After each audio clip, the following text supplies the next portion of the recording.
Shalom saudara-saudari semua, kita mulai lagi pendalaman Alkitab kita, dan minggu ini kita tetap memakai kitab Yeremia, tetapi dengan subtema adalah pergumulan anak manusia.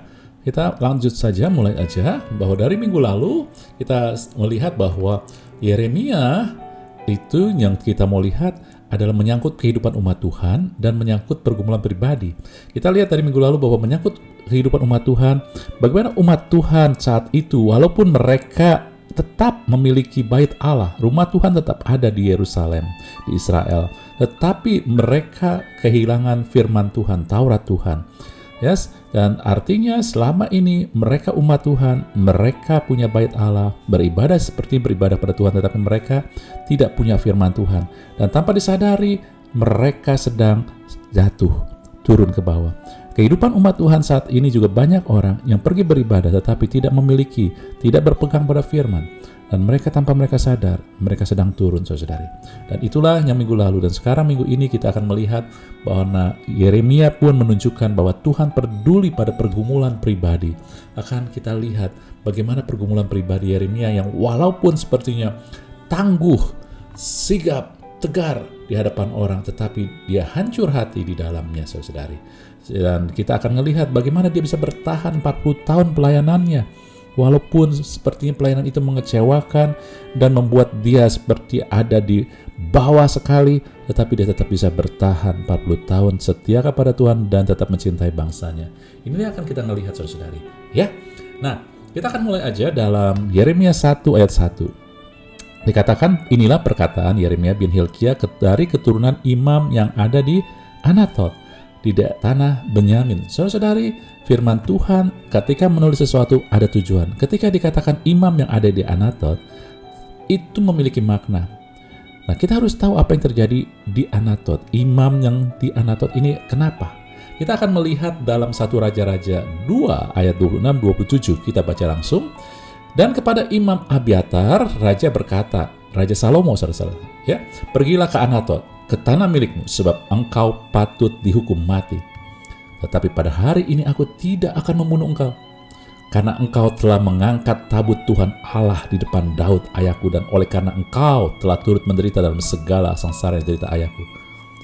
Saudara-saudari, cukup dulu, saya mau kasih perlihatkan bahwa saat itu terjadi pemberontakan dalam kerajaan Israel, di mana salah satu anak daripada Daud memberontak terhadap penunjukan Salomo sebagai penerus Daud.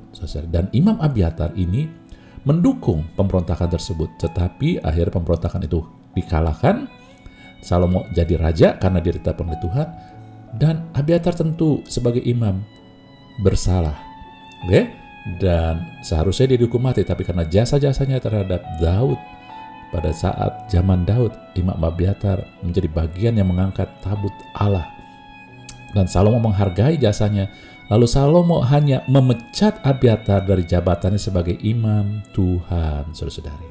Anda melihat, harusnya dia dihukum mati, tetapi akhirnya hanya dipecat dan dibuang ke Anatot, diasingkan ke tanah miliknya sendiri di daerah Benyamin. Jadi ketika orang berkata, kamu keturunan imam dari Anatot, ya, itu bukannya kebanggaan, itu suatu aib. Imam yang dipecat, saudara-saudari. Jadi Anda bisa bayangkan, Yeremia memiliki ataupun harus menanggung aib dari sesuatu yang tidak dia perbuat. Saudara, ya, Anda bayangkan hal itu. Dan kemudian di dalam Yeremia 16 ayat 1-2, Tuhan melarang Yeremia untuk menikah dan memiliki anak-anak, saudara. Jadi di saat di mana kebudayaan saat itu tidak memiliki anak adalah suatu aib, Anda bisa bayangkan beban sosial yang dimiliki oleh Yeremia, saudari. Kemudian dalam Yeremia 37 ayat 13-16, saudari, di pintu gerbang Benyamin, Anatot di daerah Benyamin, dia itu di tanah, ya, sukunya sendiri. Yeremia, saudara-saudari, ketika memberitakan pesan Tuhan, mereka menganggap Yeremia itu adalah musuhnya, ya, pro kepada orang Kasdim, orang Babel, saudara. Ya, Yeremia membuat para pemuka, pemimpin di daerah tersebut jadi marah kepada Yeremia karena membawa pesan Tuhan. Pesannya memang gak enak, disuruh mereka bertobat, dan mereka menyerah kepada Babel, karena Tuhan akan buang mereka. Ya, dan mereka menjadi marah, mereka memukul Yeremia, memasukkan dalam rumah tahanan. Ya, rumah tahanan ini juga ada di dalam ruang cadangan air di bawah tanah. Ruang cadangan air ini lembab di bawah tanah, saudari. Jadi kebutuhan Yeremia akan matahari itu nggak dipenuhi, dan dikatakan dan lama Yeremia tinggal di sana, bukan sebentaran. Jadi tentu juga itu merusak kesehatannya, dan juga tekanan sekali pada jiwanya. Kalau kita lihat Paulus dan Silas juga pernah ditahan dengan tangan dan kaki dirantai di bawah tanah, tahanan paling bawah. Tetapi mereka hanya 1 malam. Yeremia lebih daripada itu, saudari. Bukan halnya membandingkan siapa yang lebih besar tidak, tetapi kita bisa melihat tekanan jiwa dan juga secara fisik juga yang terjadi pada Yeremia, saudari. Ya, kemudian dalam Yeremia 38 pun dikatakan di situ, ya, ketika Yeremia menyampaikan pesan Tuhan kepada orang Israel yang saat itu dipimpin oleh Raja Sedekia. Mereka bilang pesan ini jahat, karena selalu pesan Yeremia adalah tentang apa yang Tuhan lakukan kepada orang Israel. Itu akan dikuasai oleh orang Babel. Mereka mau Yeremia dihukum. Akhirnya Raja Sedekia bilang, oke, ya, ia dalam kuasamu, sebab Raja tidak dapat berapa-apa menentang kamu. Apakah ini benar? Enggak benar. Raja punya kuasa. Artinya Yeremia melihat tidak ada yang mau bela dia. Maka mereka mengambil Yeremia dan memasukkan ke dalam perigi, sumur, saudara. Dan perigi itu tidak ada air, hanya lumpur. Lalu terperosoklah Yeremia ke dalam lumpur itu. Saudara melihat, walaupun perigi itu nggak ada air, lumpur, ada lumpur. Tapi seberapa besar perigi? Puji Tuhan, Tuhan akhirnya tetap menolong Yeremia. Dia mengutus orang untuk mengangkat Yeremia keluar. Tapi itu bukan dengan segera, saudari. Anda ngelihat Yeremia mengalami tekanan jiwa batin karena dia dianggap berkhianat, dia dianggap musuh oleh bangsa yang dia kasihi. Dia dianiaya, dipenjara, dimasukkan ke dalam sumur, dipasung, saudara. Tekan dia begitu besar. Di dalam Yeremia 14 ayat 17 dan 13-17 dan Yeremia 14-17 dikatakan di situ Yeremia menangis, saudara-saudari. Anda nanti baca, menangis, tapi bukan di hadapan orang Israelnya, tetapi di tempat tersembunyi. Di hadapan orang Israel dia sampaikan berita Tuhan dengan tegar, tetapi di balik itu dia nangis. Kenapa dia nangis? Apakah karena tekanan? Bukan. Yeremia itu ada memiliki karakter seperti Kristus. Kristus tidak pernah menangisi apa yang dia alami. Dia menangisi kebebalan hati dan juga apa yang akan terjadi kepada bangsanya. Yeremia mempunyai kasih yang begitu besar kepada bangsanya sehingga dia menangisi keadaan bangsanya, saudari.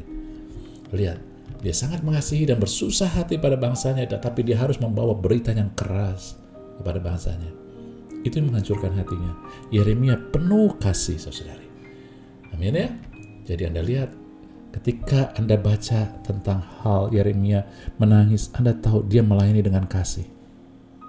Kemudian dalam Yeremia 26 ayat 20-23, suatu ketika ada nabi lain diutus Tuhan, nabi Uria membawa pesan yang sama seperti Yeremia. Anda baca di sini. Tetapi Raja Yoyakim saat itu yang memerintah, dia suruh tangkap itu Uria. Uria lari ke Mesir. Dia kirim Raja Yoyakim, dia kirim orang ke Mesir untuk tangkap, dan ketika ditangkap dibawa dibunuh, saudara-saudara. Jadi Anda ngelihat pesan yang sama yang disampaikan oleh Uria disampaikan oleh juga Yeremia. Tetapi Uria dihukum mati. Apakah Yeremia nggak dicari-cari dihukum mati? Dicari. Yeremia mengalami teror, saudara. Dia merasa hidupnya nggak aman, penuh dengan ancaman. Ya. Dan kalau Anda baca lagi nanti Yeremia 20 ayat 9, saudara-saudara. Nah, ini dia, saudara, yang dihadapin oleh Yeremia. Yeremia 20 ayat 9 dikatakan, apabila aku berpikir aku nggak mau mengingat dia, nggak ingat Tuhan, tidak mau mengucapkan firman-Nya, karena dia diutus untuk menyampaikan perkataan Tuhan. Tapi di dalam hatiku ada api yang bernyala terkurung dalam tulang-tulangku. Aku berlelah untuk menahannya, tapi nggak sanggup. Dia bilang, Tuhan aku udah gak kuat. Aku sampaikan firman Tuhan, tetapi aku menderita mengalami itu. Tapi dia gak bisa keluar dari keadaan ini. Tetap aja ada sesuatu yang menahan dia untuk gak keluar. Jadi dia gak bisa keluar dari situasi dan keadaan ini, saudari. Anda ngelihat hal-hal kayak beginian, saudara. Ini terjadi sama kita, bukan Yeremia aja. Banyak dari kita menanggung beban perbuatan ataupun aib dari orang lain. Dari aib orang tua, pasangan hidup, anak-anak, saudara, dan orang gak mau tahu.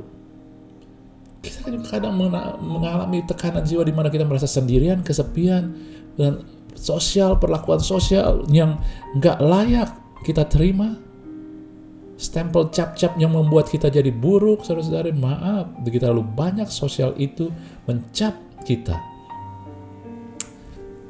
Macam-macam, duda, janda, dan ini dan itu, saudara, begitu banyak. Bahkan orang-orang dekat kita pun memberikan kita perlakuan yang buruk. Anda mungkin gak diteror secara seperti Yeremia yang nyawanya terancam, tapi kita seperti terteror dengan masalah. Setiap kita bangun, wah, apa yang akan terjadi lagi nih? Masalah belum beres, ini berat sekali.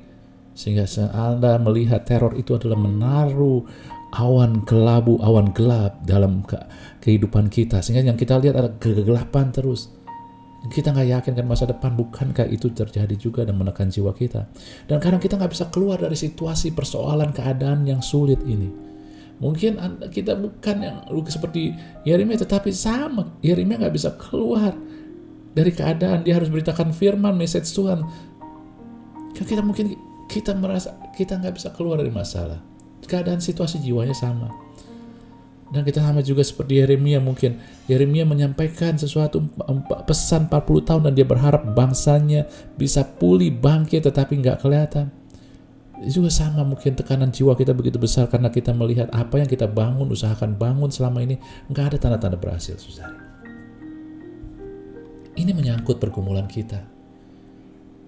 Dan apa yang terjadi kemudian menyangkut hubungan pribadi. Yeremia komplain, saudara. Mulai dari Yeremia 15 ayat 10. Yeremia bilang, celaka aku. Ya ibuku, kenapa engkau melahirkan aku? Yeremia komplain, kenapa aku dilahirkan kalau hanya mengalami kayak begini? Semua orang mengutuki aku. Padahal aku gak berlaku yang jahat. Aku gak menghutang. Aku tidak menghutangkan. Aku tidak berhutang sama siapa-siapa juga. Yeremia yang di depan umum menyampaikan berita Tuhan. Dia menunjukkan nggak ketidakgentaran, kokoh terhadap pesan Tuhan disampaikan. Tetapi ketika bersama Tuhan, dia keluarkan keputusasaannya. Kenapa sih aku lahir?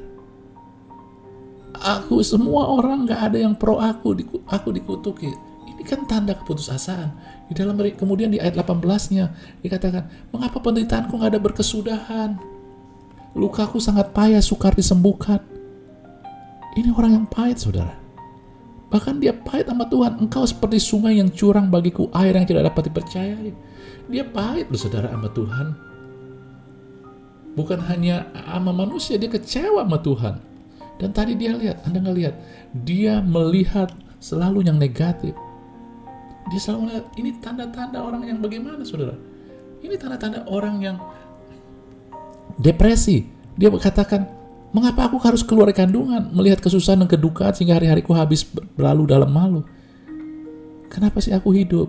Orang depresi seperti ini, kenapa sih aku ada?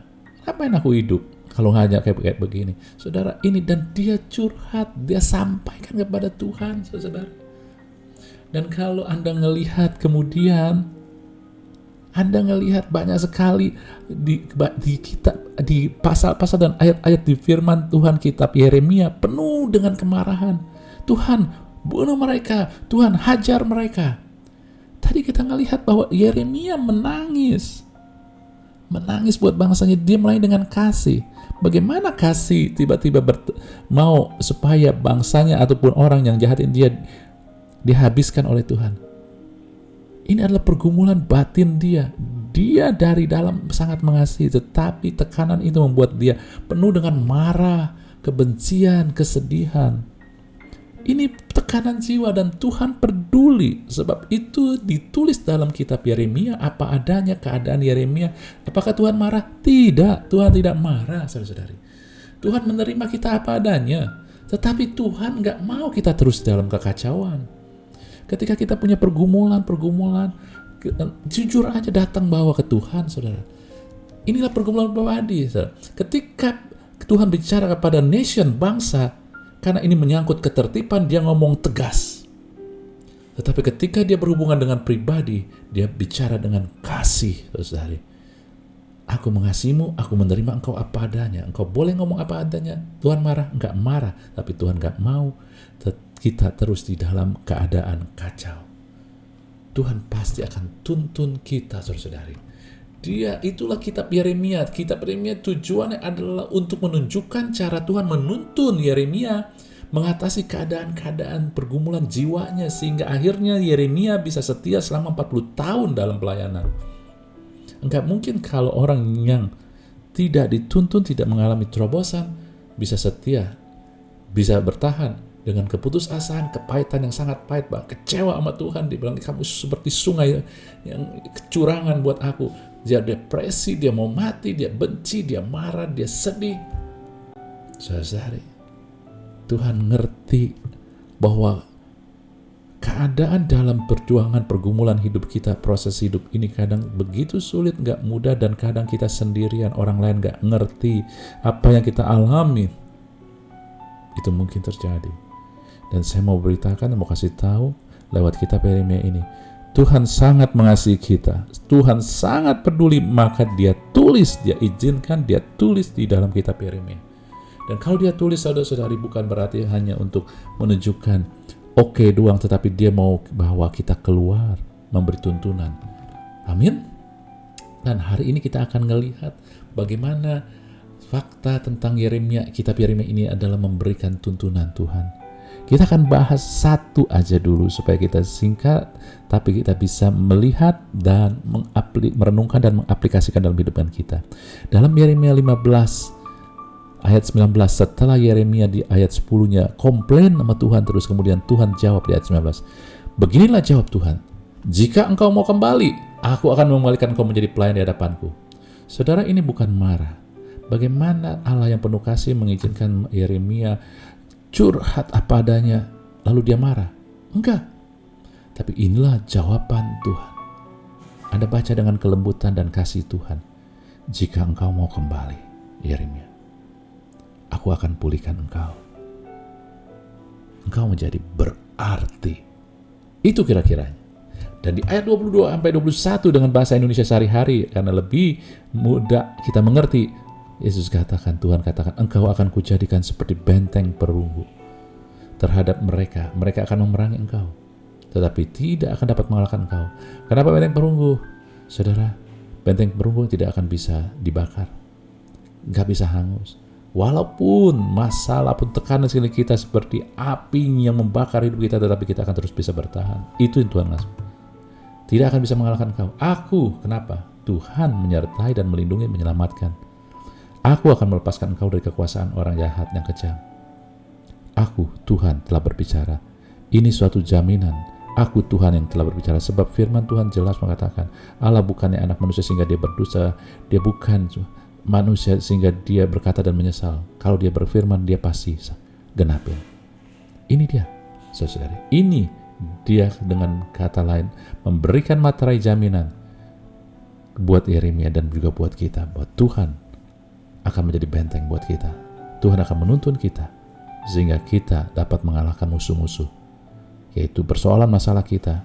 Kita akan dilindungi, diselamatkan sama Tuhan, dilepaskan dari kekuasaan yang jahat. Tetapi kuncinya apa? Kembali Yeremia. Kembali kemana? Kembali ke awal, ke asal, ketika engkau mendengar panggilan Tuhan, ketika engkau mulai. Yaitu di dalam Yeremia 1 ayat 4 dan 5. Firman Tuhan datang kepadaku, bunyinya, sebelum aku membentuk engkau dalam rahim ibumu, aku telah mengenal engkau. Sebelum engkau keluar dari kandungan, aku telah menguduskan engkau. Aku telah menetapkan engkau menjadi nabi bagi bangsa-bangsa. Inilah yang Tuhan bilang, kembali Yeremia. Kembali saat engkau mendengar panggilanku, saat engkau aku jumpai. Apa kataku saat itu? Ini saya mengimprovisasi, saudara, supaya kita mudah mengerti apa yang Tuhan mau maksudkan. Tuhan katakan pada saat kembali ini atau awal perjumpaan Tuhan dengan Yeremia, Tuhan yang mulai. Tuhan mengatakan, aku membentuk engkau. Aku punya tujuan. Aku mengenal engkau karena aku yang bentuk. Bahkan sebelum engkau ada. Jadi artinya Tuhan itu sudah merancangkan, punya rencana yang khusus buat kita. Tuhan pencipta kita mengenal dan menguduskan kita. Menguduskan artinya memisahkan kita untuk tujuannya, karena engkau akan menjadi nabi bagi bangsa-bangsa. Untuk Yeremia menjadi nabi bagi bangsa-bangsa. Buat kita berbeda lagi. Setiap orang yang telah terima Yesus, saudara, dia adalah ciptaan baru, bukan hanya jadi manusia baru, tetapi dia kembali kepada tujuan yang Tuhan sudah tetapkan. Ketika kita diciptakan Tuhan, Tuhan menaruh tujuan itu, tapi dunia merusak. Tapi ketika kita telah terima Yesus, maka kita dipulihkan kembali kepada apa yang seharusnya tujuan kita ini. Ini dia, saudara. Tuhan menetapkan kita untuk suatu tujuan. Mungkin saudara berkata, apa saya belum tahu apa tujuan saya. Saudara, yang penting saat ini adalah Anda mulai terusik. Saya hidup harus dengan tujuan, dan saya tahu bahwa Tuhan punya tujuan buat saya. Karena tanpa tahu punya tujuan dari Tuhan, Anda akan terus berkelana dari satu padang gurun ke padang gurun. Tetapi ketika Anda punya tujuan, Anda tahu perjalanan Anda meskipun lewat padang gurun, tetapi menuju kepada tujuan Tuhan. Orang Israel yang membuat mereka frustasi adalah mereka muter-muter. Tetapi Tuhan ketika mereka tahu tentang tanah perjanjian, mereka tahu mereka punya tujuan. Sehingga ketika muter-muter, ketika mereka berjalan padang gurun, walaupun sulit apapun juga, tetapi mereka punya tujuan. Saudara-saudari, anak-anak Tuhan, engkau memiliki tujuan dari Tuhan. Kalau kita nggak tahu bagaimana, kalau kita nggak tahu, tenang aja, kita ikuti nih kemudian ya. Dan ketika Tuhan bilang nih sama Yeremia, aku tetap menjadi nabi bangsa-bangsa. Yeremia jawab apa, saudara? Tuhan, aku tidak pandai bicara, aku ini masih muda. Yeremia melihat pada dirinya, dia juga mungkin gagap, dan dia pikir dia juga masih muda, nggak tahu cara bicara. Tetapi Tuhan bilang, Yeremia bilang, kan sebagai nabi aku harus ngomong, aku harus sampaikan, aku nggak tahu cara bicara yang benar, sopan, ataupun macam-macam ya, saudara, saya nggak tahu. Tapi Tuhan bilang, Tuhan mengulurkan tangan, menjamah mulut Yeremia, lalu menaruh perkataan ke dalam mulut. Seorang nabi butuh menjadi juru bicara Tuhan. Perkataannya butuh sesuatu yang dari Tuhan. Kebutuhan ini Tuhan jawab, saudara-saudari. Arti dengan kata lain, Tuhan mau ngomong, engkau punya tujuan, Yeremia. Engkau punya tujuan, siapapun kita yang mendengar kebenaran ini dari Tuhan. Dan untuk setiap tujuan yang Tuhan telah tetapkan, Tuhan menyediakan yang diperlukan. Banyak dari kita tidak tahu kita punya tujuan, sehingga kita hanya melihat apa yang dunia katakan harus kita miliki, harus kita alamin. Kita mulai melihat juga orang-orang lain yang punya tujuan berbeda dari kita, lalu kita mulai menginginkan hal-hal yang Tuhan berikan kepada mereka. Ini yang jadi masalah, kita jadi kecewa karena membandingkan dengan orang lain dan hanya memakai pola dunia. Anda mungkin sekedar hanya ibu rumah tangga, tetapi kalau itu panggilan Anda, ibu rumah tangga seperti Louis dan Eunice menghasilkan anak-anak yang takut Tuhan, yang dipakai Tuhan luar biasa. Kalau itu panggilan, maka engkau akan diberikan kelimpahan dari akan panggilan itu. Akan kasih, akan cara mendidik anak, membesarkan anak, memberi nasihat, memberi naungan, segala sesuatu yang dibutuhkan, sehingga lahirlah Timotius yang dipakai Tuhan luar biasa. Tapi ketika engkau dipakai untuk misalkan hanya untuk ibu rumah tangga, tapi engkau menginginkan hal lain, misalkan engkau menjadi wanita bisnismen, karir, maka engkau mau menginginkan apa yang mereka punya, maka engkau akan menjadi susah hati karena engkau nggak melihat bahwa mana Tuhan kata, kok dia enak bisa ya terpandang punya apa lagi, ya penghasilan, bisa mandiri. Saudari, kalau itu bukan, kita nggak akan melihat pemeliharaan itu. Di dalam 2 Korintus 9 ayat 8a, Allah berkuasa memberi kepada kalian berkat. Bahasa aslinya adalah karis, kasih karunia. Jadi sesuatu yang kita nggak layak tapi Tuhan berikan. yang melimpah ruah supaya kalian mempunyai apa yang kalian butuhkan. Nah, orang kadang-kadang langsung nggak melihat dengan pola dunia ataupun keinginan. Oh, saya butuh mobil, saya butuh rumah, saya butuh pekerjaan, saya butuh bisnis. Tetapi mereka nggak ngelihat konteksnya bahwa yang kita butuhkan sesuai panggilan Tuhan. Kalau Anda panggilan Tuhan sebagai bisnismen, maka percaya Tuhan akan sediakan berlimpah kasih karunia untuk Anda bisa jadi bisnismen yang luar biasa. Tapi kalau panggilan Anda bukan sebagai bisnismen, lalu Anda minta usaha dan nggak bisa. Dan bahkan bukan itu aja. Kalau panggilan Anda untuk sesuatu, lalu Anda yang masih muda mau menginginkan pasangan hidup, lalu lihat ini saya suka dia, dan lalu Anda memaksakan Tuhan supaya itu jadi, padahal belum tentu pasangan itu memiliki tujuan yang sama. Kita akan kecewa. Saudara, cari dulu kerajaan Allah dan kebenarannya, maka semua ditambahkan. Ini dia. Ketika Anda cari kerajaan Allah, Anda ngelihat kerajaan Allah bukan asal-asalan, bukan sembarang memukul, selalu punya tujuan. Setiap firman Tuhan yang disebut, yang diperkatakan, yang ditulis, semua selalu punya tujuan, gak asal-asalan. Bukan hanya memenuhi saja, tapi ada maknanya. Jangan berlari tanpa tujuan. Jangan hidup dengan orang yang tidak memiliki tujuan yang sama dengan kita. Itu kan sia-sia. Tapi ketika kita punya tujuan, maka Tuhan akan tambahkan. Tuhan akan berikan kita anak-anak muda pasangan hidup yang memiliki tujuan yang sama, panggilan yang sama yang dari Tuhan, sehingga kalian akan diberikan kelimpahan, sukacita, bahagia, kesatuan hati, segala sesuatu yang disebut untuk tujuan yang dari Tuhan. Yang menjadi masalah adalah kita menginginkan apa yang saya mau. Saudara, inilah jebakan dunia. Tuhan melayani kita. Saudara, kita itu disayang. Tuhan bukan menginginkan kita jadi hamba, kita jadi anak. Tuhan mau kita sehati, mengasihi, berjalan bersama. Ini dia, oke? Tuhan pasti menyediakan berkelimpahan untuk setiap situasi dan kebutuhan yang memang merupakan bagian rencananya bagi kita. Sebab itu belajarlah mengenal panggilannya bagi kita. Lalu ada tanya-tanya mungkin, Pak, oke, saya tahu harus ada panggilan, ada tujuan, saya harus kenal. Puji Tuhan, gitu. Tetapi kalau saya nggak tahu bagaimana? Oh, itu umum, saudara-saudari. Banyak orang nggak tahu panggilannya pada awalnya. Tetapi Anda lihat, Tuhan memberikan berlimpah untuk sesuatu yang sesuai dengan panggilannya. Anda mulai melihat apa yang kelimpahan, apa kelebihan yang Tuhan berikan dalam kehidupan Anda. Ada orang yang diberikan kelimpahan, artinya dia bisa berbicara, dia bisa ngajar, dia bisa konselingin orang. Nah, itu tanda-tanda panggilan Tuhan berhubungan dengan ke situ. Amin. Ada orang yang diberikan kemampuan untuk bisnis, untuk usaha sejak masa mudanya. Itu panggilan Tuhan. Itu tanda-tanda ada panggilan Tuhan. Karena Anda punya kelebihan, ada kelimpahan di situ, saudari. Amin. Itu jalanin aja, nanti akan mulai melihat. Anda pasti akan, ketika Anda cari, pasti akan temukan. Ketika Anda cari apa panggilan saya, pasti Anda temukan. Amin. Sebab itu, mari, ayo, hari-hari ini kita mulai ya, melihat segala sesuatu di dalam rel. Panggilan Tuhan akan membuat, Tuhan bicara pada Yeremia, Yeremia, ingat panggilanmu. Kalau engkau tahu panggilanmu, maka engkau akan kembali pada rel dan tidak membiarkan keadaan sekeliling yang menekan jiwamu mempengaruhimu.